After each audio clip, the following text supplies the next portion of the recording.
Bienvenidos a la microlección de pruebas estadísticas en la investigación. Quien les habla, la maestra Diana Navarro, enfermera jefe de piso del Hospital General de Zona número 3 en Aguascalientes y becaria del doctorado en Ciencias de Enfermería de la Universidad Autónoma de Nuevo León. Para comenzar, a manera de introducción, tenemos que la estadística es esa disciplina matemática que a través del método estadístico permite hacer las descripciones que están ocurriendo en una realidad utilizando datos numéricos e inferencias a partir de muestras. Cuando los datos se refieren a los seres vivos, se habla sobre el nombre de la bioestadística que se enfoca justamente en esos seres vivos o fenómenos biológicos. El método estadístico está conformado por una serie de pasos cronológicos en el cual el primero de ellos va a ser la recolección. En esta recolección el individuo o la persona va y justamente recolecta con base a entrevistas, encuestas, escalas o cuestionarios la información que desea representar.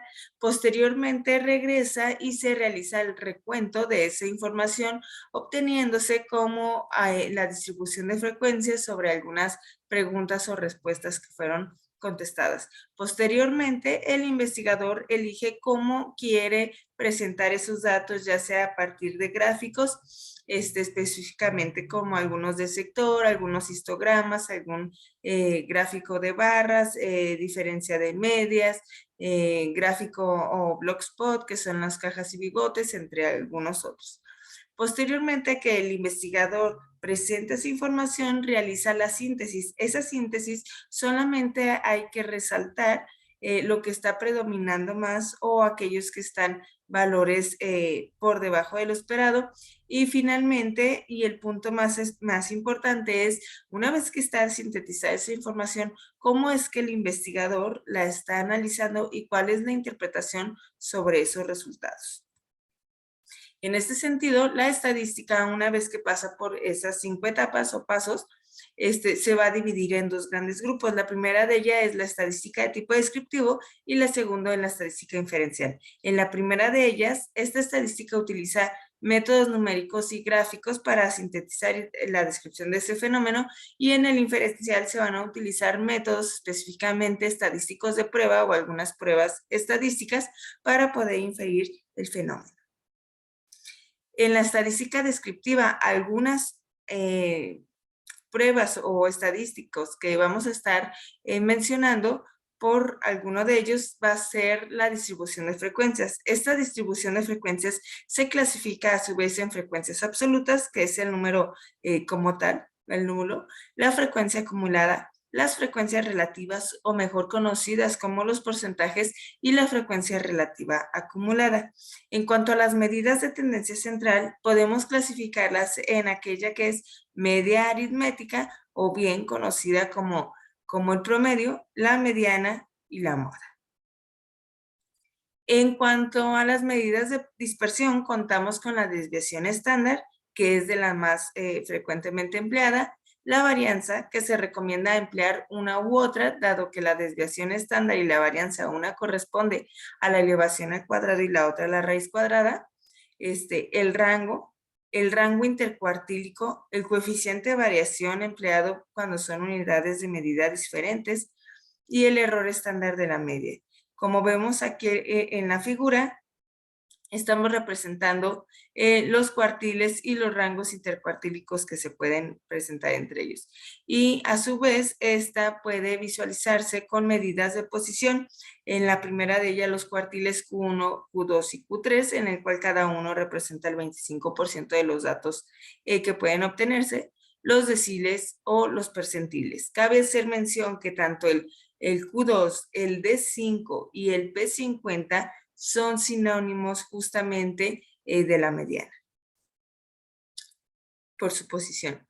En cuanto a la distribución de frecuencias, específicamente la frecuencia absoluta, hay que tener en consideración cuáles son los símbolos estadísticos que los representan. En este caso es la F, FI o FX, y este se refiere a las veces que un valor en particular puede ocurrir dentro de un conjunto de categorías. Y esta misma frecuencia absoluta, si se le va sumando la fila anterior, se convierte en acumulada y es justamente la suma de las frecuencias absolutas de cada categoría, representados por las letras FAC y FI.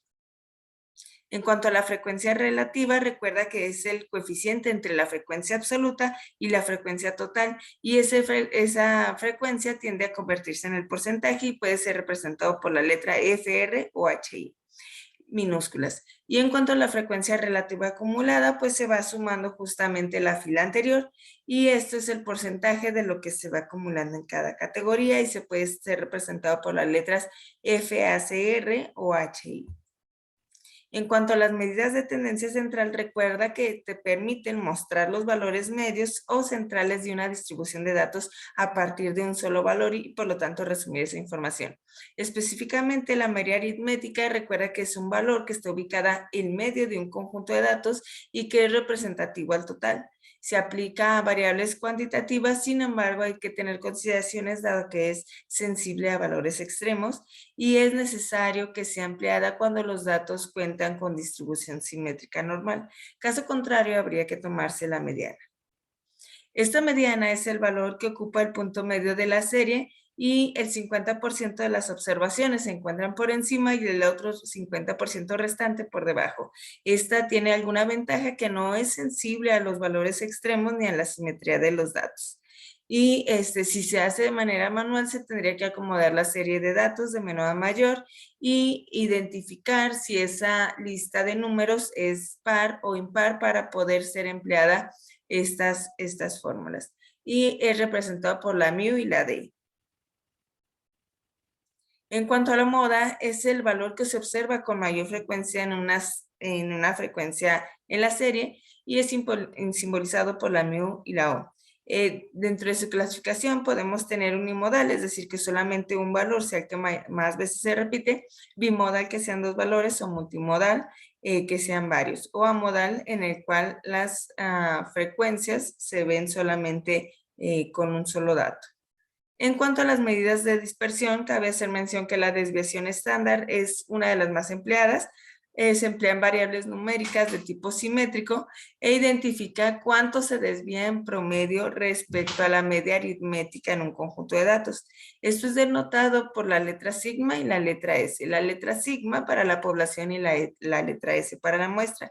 Como vemos aquí en pantalla, esto es una distribución de Gauss o campana de Gauss o gaussiana, en la cual una desviación estándar quiere decir que son esto que tenemos en color más azul y lo que quiere decir es que el 68.3% de lo que te vaya a salir como dato pues se encuentran aquí. Cuando son dos desviaciones estándar, se refiere al que el 95.4% de tus datos se encuentran entre el resultado que te vaya a salir y tres desviaciones estándar se refiere a que el 98.3% de tus datos se encuentran casi en la totalidad ya como tal de tu campana gaussiana. Cabe hacer mención que estos datos están ya establecidos, no son negociables y justamente solamente es para dar una interpretación de que el 68.3% de los datos generalmente caben cuando tú haces un cálculo de lo que estés analizando. En cuanto a la estadística inferencial, tenemos que vamos a emplear pruebas de hipótesis. Esas pruebas de hipótesis las vamos a seleccionar con base a si van a ser de tipo paramétrico o no paramétrico. Para ello, primero vamos a hacer un paso preliminar. El paso preliminar se va a llamar la prueba de normalidad. Esa prueba de normalidad la puedes hacer de distintas maneras, dependiendo del número de tus datos. Puedes emplear Kolmogorov-Smirnov, Shapiro-Wilks o una distribución cuadrada. En el primero de ellos, el Kolmogorov-Smirnov es para muestras mayores a 50 y Shapiro-Wilks menores a 50. Cabe hacer mención que cada una de tus estadígrafos o estadísticos de prueba o pruebas de hipótesis tienen su respectiva hipótesis nula. Para cuando tú vayas a hacer la premisa de rechazarla o no rechazarla, hay que estarla corroborando siempre con tu hipótesis nula que la vas a estar encontrando al final de cada una de las laminillas.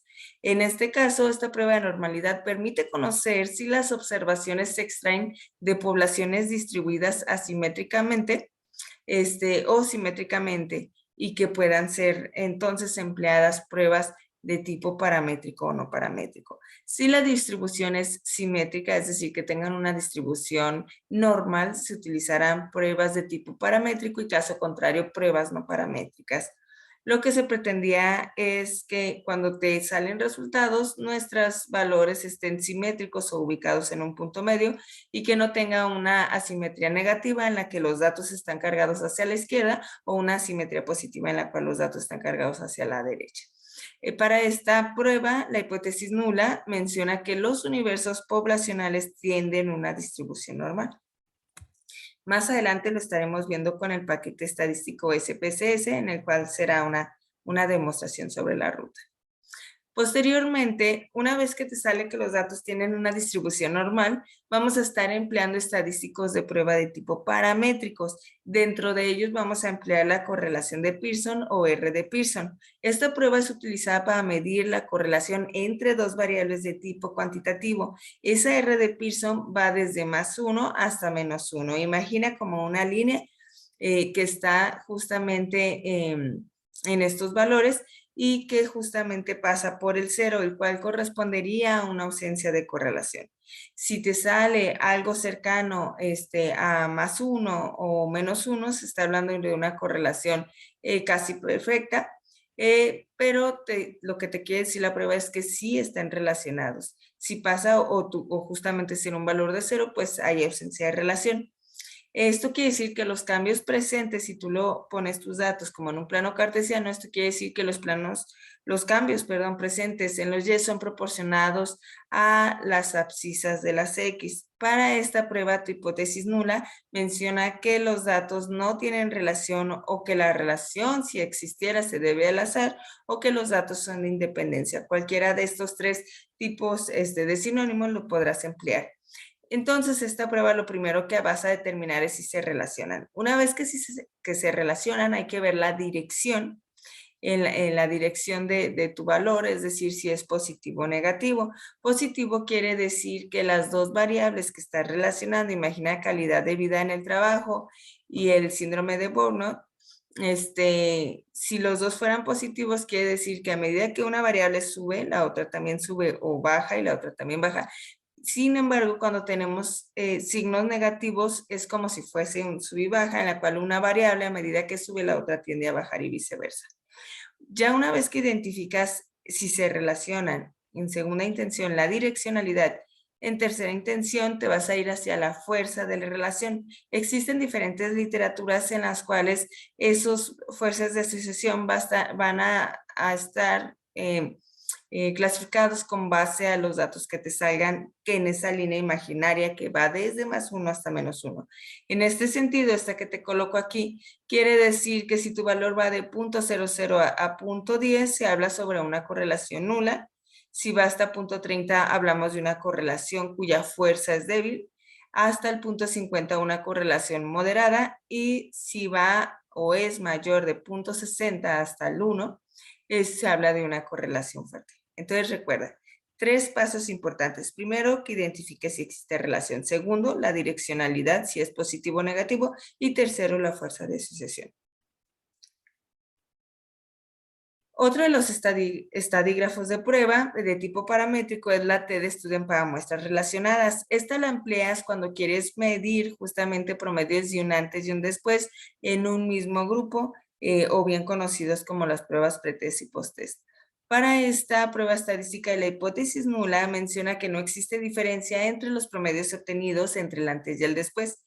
¿Sí? Imagina que esto es una intervención para disminuir el índice de masa corporal de las personas o el porcentaje de grasa corporal, y es la misma persona en un antes y en un después, y lo que se quiere identificar es si existe una diferencia significativa dada por alguno de los componentes de la intervención para poder tener este resultado. Otro de los estadísticos de prueba de tipo paramétrico es la T de Student, pero ahora para muestras independientes. ¿Qué quiere decir la palabra independientes? Que esto va a medir los promedios que existen, pero en poblaciones diferentes, un grupo A y un grupo B. Tienes que definir cuál es tu grupo 1 y tu grupo 2, con los códigos conforme a tu base de datos y previo a esto se tiene que hacer una prueba que se llama prueba de Lee-Bain para ver si existe diferencia en las varianzas, y esta prueba lo que menciona en su hipótesis nula es que no existe diferencia entre los promedios de las poblaciones, tanto la población 1 o la población 2. Es decir, imagínate que ahora decides realizar una intervención con la misma finalidad de inclusive mejorar hábitos de alimentación en adolescentes con algún programa convencional que está en los API o en la atención preventiva integral y uno específico que tú has realizado. Sin embargo, tú al analizar tus datos te das cuenta que el nuevo programa que tú propones tiene una diferencia significativa del grupo intervención versus el control que tenía lo de la atención preventiva integral. En ese sentido, tendrás que tener muy claro cuál es tu grupo 1 y cuál es tu grupo 2 para poder correr sobre todo la hipótesis nula y saber si existe o no diferencia entre los promedios de las poblaciones. Ahora, si en la primera prueba de conocer la distribución de los datos te salen asimétricos o no normales, vamos a emplear estadísticos de prueba de tipo no paramétrica.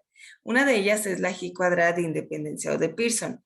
Hay que hacer mención todo esto, el nombre completo, si no puede haber alguna confusión con algunos otros estadísticos. Entonces, el nombre es G cuadrada de independencia o G cuadrada de Pearson. Esta prueba es empleada para identificar a través de tablas de contingencia o de 2x2 o de 3x3 la asociación entre dos variables de tipo categórica, específicamente aquella que puede ser nominal, contranominal u ordinal, contranominal. Cabe hacer mención que si tu objetivo es ver la relación entre dos variables de tipo ordinal, tendrías que emplear alguna otra prueba estadística como lo es Summers, Taube o C de Kendall. Para este tipo de prueba, la hipótesis nula menciona que no existe relación entre tus dos variables o que se puede deber al azar o que las dos variables son de tipo independiente. En cuanto a la correlación de Spearman o de Spearman, es una prueba empleada para identificar la asociación entre dos variables de tipo ya sea numérico sin distribución normal o asimétricas, específicamente número con número, o bien ordinal con ordinal, o bien numérica con ordinal. Este coeficiente de RS o de Rho-Spearman se interpreta igual que el de Pearson, que va desde -1 a +1 y que el 0 significa la no relación. En esta hipótesis, la hipótesis nula se refiere a no relación o que se debe al azar o que es de independencia. Para poder consultar más sobre esta temática, se sugiere uno de tantos libros que se llama Castilla-Serna, que es de Manual Práctico de Estadístico para Ciencias de la Salud de Tríguez del 2011. Gracias. Ahora vamos a pasar a lo que es el programa SPSS para poder dar continuidad hacia esto. Este es mi contacto, diananavarro-06@hotmail.com para futuras dudas. Y ahora voy a proceder a mostrar una base de datos que ya está realizada con anterioridad y que lo que pretendo nada más es mencionarles las rutas sobre cómo lo podrás realizar. En el caso de la estadística descriptiva, tú puedes irte a analizar estadísticos descriptivos y elegir frecuencias en dado caso que quieras hacer una distribución de frecuencias. Clic derecho, mostrar nombre de variable, o si lo quieres trabajar con el nombre de las etiquetas, igual clic derecho y seleccionas la otra. En mi caso me gusta más el nombre de variable. Y vamos a hacer una distribución de frecuencias del sexo. Esto es una base del personal de enfermería sobre algunas consideraciones de calificaciones, peso, dependientes económicos, número de trabajo. Entonces tenemos el sexo, el turno. Si quieres, cuando haces edades pues ya recodificadas, seleccionas tus variables. En gráficos de una vez puedes estar tomando alguno de los gráficos que decías. Si solamente quieres la tabla de distribución de frecuencias, te cercioras que esté encasillado esto de mostrar tablas de frecuencias y solamente aceptar. En este sentido, aquí te está diciendo lo primero que tienes 50 datos y que hay un dato perdido que tendrías que regresarte al sistema para ver cuál es el que se está realizando, que posiblemente puede ser de una variable creada solamente con fines didácticos. En este sentido, tienes 50 participantes, hombres son 20 hombres que corresponde a un 39.2% y mujeres 30 que corresponde al 58.8%. De aquí puedes sacar los datos. Y en cuanto al turno laboral del personal de enfermería, vemos que el nocturno y el vespertino cuentan con la misma cantidad de personas, que son 19 y que equivale al 37.3%. Y en cuanto a las edades ya recodificadas, la edad que predomina es la de 24 a 27 años con 10 participantes. Esa es la ruta para que tú puedas sacar la distribución de frecuencias. Ahora, si quieres analizar estadísticos de tipo medias, medias de tendencia central o de dispersión, te vas a estadísticos descriptivos, opción descriptivos, seleccionas, por ejemplo, cuál es el promedio de edad que tienen las personas y cuál es el promedio de peso. Le das a aceptar y ahora aquí en esta tabla de descriptivos te dice que igual siguió analizando los 50 datos y que la edad en años mínimos cumplidos de los participantes será de 20 y la máxima de 45 con un promedio de 31.61. Y el peso de participante en promedio, las personas pesaban 64.44 kilogramos. ¿Sí? Eso es la ruta para poder conocer las medidas de tendencia central y de dispersión. Ahora para hacer la prueba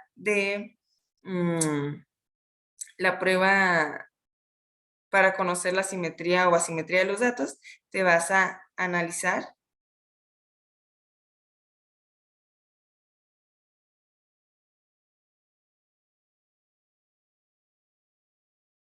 estadísticos descriptivos, explorar, metes la variable, en este caso yo quiero saber si la edad es una variable simétrica, y te vas a gráficos, pones gráficos con prueba de normalidad, continuar y aceptar. Aquí está pensando el programa y te va a salir un recuadro que dice pruebas de normalidad. Como son 50 datos, de 50 hacia más, tendríamos que leer la columna que dice Kolmogorov-Smirnov, ¿sí? Recuerda que significancia, si la significancia es menor a 0.05, se rechaza la hipótesis nula. En este caso, la significancia no es menor a 0.05, entonces, por lo tanto, no puede rechazar la hipótesis nula. Tú regresas a tu apunte y checas la hipótesis nula para esta prueba estadística de normalidad y entonces tú al momento de regresar te vas a dar cuenta que la hipótesis nula de esta prueba quiere decir que los universos tienen sus datos son simétricos o son normales. En este caso, pues son normales. ¿Por qué? Porque no se pudo rechazar esa premisa. Solamente en esa. Cada una de tus pruebas recuerda que tiene tu hipótesis nula. Y para analizar correlaciones de tipo bivariadas, te vas a analizar correlación bivariada. Seleccionas qué quieres ahora relacionar. Yo quiero relacionar si la edad tiene que ver con el número de trabajos que tiene el personal de enfermería, ¿sí? Previo tendrías que haber corrido la prueba de normalidad para saber si seleccionas Pearson o Spearman. En este caso, voy a encasillar las dos para que veas cómo lo vas sacando. Y solamente lo que tú tendrás que estar viendo es la que te salga correlaciones, significa que es la paramétrica, en este caso, perdón, es Pearson. Y donde te sale correlaciones no paramétricas es Spearman, ¿sí? La manera de interpretar, ya sea una u otra, es exactamente lo mismo, solamente lo que cambia es si es de tipo paramétrico o no paramétrico. Recuerda que para reportarlo esto es como un espejo o como un tipo sándwich en el cual solamente tendrás que leer, como tienes dos variables, solamente lees la intersección de esas variables, es decir, edad en años cumplidos con el número de trabajo, ¿sí? La primera de ellas te está dando el valor o la fuerza de asociación de Pearson, que respecto a la clase veíamos que es alta, mayor a 0.5, recuerda que puede ir de 0 a 1, la significancia es de 0.00. En este caso, si este valor es menor a 0.05, se rechaza la hipótesis nula, y la hipótesis nula recuerda que decía que no existe relación. Por lo tanto, sí existe relación en esta prueba entre la edad del personal de enfermería y el número de trabajo que tiene, ¿no? Y esa fuerza de relación es de 0.53. De igual manera, tendrías que leer los datos en dado caso de que sea no paramétrica, reportas los resultados que hayan salido para acá, ¿sí? Esas son algunas de las ventajas que puede ser al emplear este tipo de pruebas. Y para poder analizar la TED Student, te vas a analizar, comparar medias. Si es de muestras independientes, recuerda que eran dos grupos diferentes, y si es de muestras relacionadas, es un antes y un después, ¿sí? Aquí tendrías que poner cuál variable es la que quieres analizar. Podría ser la calificación del examen antes contra la calificación del examen después. Das a aceptar y se interpreta de la misma manera. Aquí lo que yo estoy haciendo es analizar si existe diferencia significativa entre un examen previo a un examen final de una materia, y justamente resulta significativa porque es menor a 0.005. Y para esta prueba, la hipótesis nula, recuerda que se mencionaba que no existía diferencia de medias. Y aquí estamos viendo que sí existe una diferencia significativa de las medias entre el examen antes y después, y que esa diferencia es de 3.54 puntos. Sería eso todo para la microlección de hoy. Cualquier cosa, quedo a tus órdenes.